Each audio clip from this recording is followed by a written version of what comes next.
хамгийн түрүүнд ажлын байр гадагшаа орж байгаа валютыг одоо тогтоомжинд барих, импортыг орлох бүтээгдэхүүнийг одоо бий болгох, томоохон эдийн засгийг тэгж болох суурь бүтээн байгуулалтын ажлуудаа хийнэ л гэж ард түмэндээ энэ улсын хурлд суудл авсан бүх намууд амлалт өгсөн.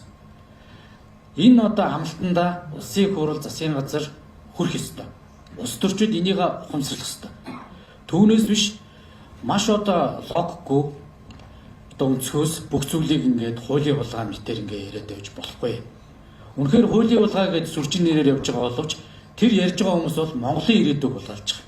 Монголын хойч ирээдүйг хүүхэд залуучууд энэ бүтээн байгуулалтын өртөг өсөх тусам алдагдлыг ирээдүйд өнөөдрийн бяцхан өрс ажлын байран дээр гарсны дараа төлөх гээд байгаа юм. Тэгээ бид авцсан зээлийг ашиглаж чадахгүй эндээ хүү төлөө гэж идэг ийм одоо урагшгүй ийм ус болчиход байна.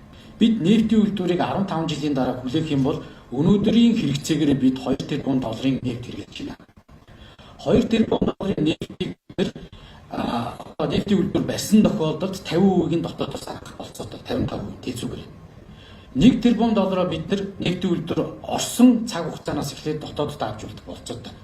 Хэрэгцээ 28 онд ашиглалтанд оруулж чадахгүй энэ дахиад 10 жилээр сунгах юм бол жил бид нефт бүтээгдэхүүндээ 2 тэрбум доллар гаргаад явлаа. За тэрбумын үлдээх болцоотой байлаа гэхэд 10 тэрбум, доороо 5 тэрбум долларын алдагдсан боломжийг ард түмэн үүрэх гэдэг юм.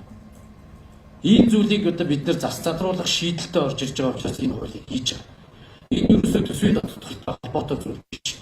Улсын хурлын гишүүдийн хууль санаачлал хүрээнд байгаа асуудал. Энийхээ дагуу бид нар хуулийн төслийг санаачилж орж ирж байгаа гэсэн зүйлийг хэлмээр байна. Тэгээ өнөөдөр Монгол улс эрчим хүчний хараат байдлаас гарах ёстой. Энэ нефт бүтээгдэхүүний одоо тодорхой зүйлийг дотооддоо үйлдвэрж хараат байдлаас гарах ёстой гэж ярьдаг мөртлөө энийг хийхгүй байхын төлөө их сүрчин дарчны хэлээд энэ асуудлыг сааруулж болох гэдэг нь ямар их ашиг бэ гэдэг зүйлийг сэтгүүлч та бүгд бас нөгөө өнцгөөс нь асуугаасаа гэж үзэж байна.